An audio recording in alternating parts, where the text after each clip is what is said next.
before I get into those, I thought about introducing a new segment when I talk to history making people as yourself. And, we've gotten into some really serious stuff, but I'm sure you have some memories of camaraderie and some good memories during your time working with the Black Panther Party for Self-Defense and working with the brothers and sisters for the Republic of New Africa. So I need to take a break, and during this break, if you would, just tell us about some of your fond memories from putting in the work.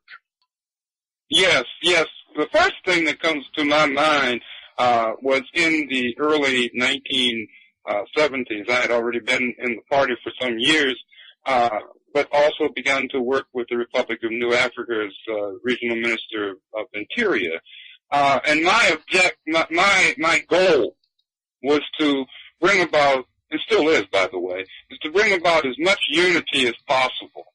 And even though the RNA, that is to say the Republic of New Africa, and the BPP, the Black Panther Party, existed as separate organizations, I was bound and determined to do all I could to make sure that we were and stayed unified. So I went and talked to Brother Huey. I was honored to have known Huey directly and personally, and asked that we have a meeting between some of the leaders, quote-unquote leaders, of the party and of the RNA.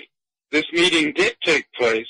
It was beautiful. In fact, I have to tell you, I was in tears, not of sadness, by the way, but of joy, to see the comradeship between the sisters and brothers, the brothers and the sisters, who understood right away that it was imperative that we politically unify, not only in word, but in deed. So, for example, when the RNA brothers were, I don't know if you remember this, or if you've read about it, you probably have, were chained and arrested and framed up, as usual, in Mississippi, okay, the party, the Black Panther Party, was there and came, when I say there, I mean politically, came out in strong support of the RNA brothers and sisters. Likewise, when the party came under attack by certain, how can I be diplomatic about this, by certain idiots in the community who did not like the fact that the Black Panther Party worked with, even though blacks were essentially the only people in the party, I say essentially, it was not appreciated by certain people who wanted to keep us disunited, that the party also had alliances with, for example, the Brown Berets, the Chicano brothers and sisters. We also had alliances with any revolutionary organization that believed in the same things that we believed in, which was the struggling for human rights. And as we said in the RNA, free land. We didn't just mean the land, we meant the mind. As we said in the Black Panther Party, all power to the people. We meant just that, all power to the people. That really represents one of my fondest memories. I was essentially trained by sisters in the party when I initially joined the party. And I'm deeply appreciative of that, because I think a lot of people don't realize that sisters were the backbone of the Black Panther Party.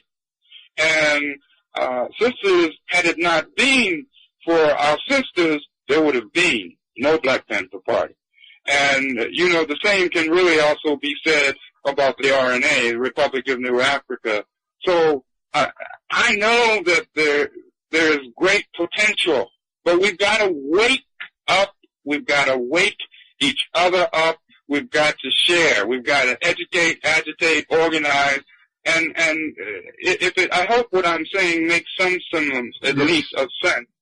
Yes. I know the power of it, my brother. We have the power. We always we as H. Rap Brown, Jamil Al-Amin used to say in '68, we go for the okie doke. You know, we got to stop going for the okie doke. As Malcolm said, we allow ourselves to be bamboozled. You know, but we don't have to do that. We do not have to do that. I've seen it. I've seen the power of the people. I've seen the strength of the people. And by the way, at this point, I would like, if I may, give a shout out to Comrade Sister Kilu Nyasha, and you know, she is a veteran. She's been on your program, of course, a veteran of the Black Panther Party, and to another dear comrade, Brother Eddie Perez, who is a veteran of the Brown Beret.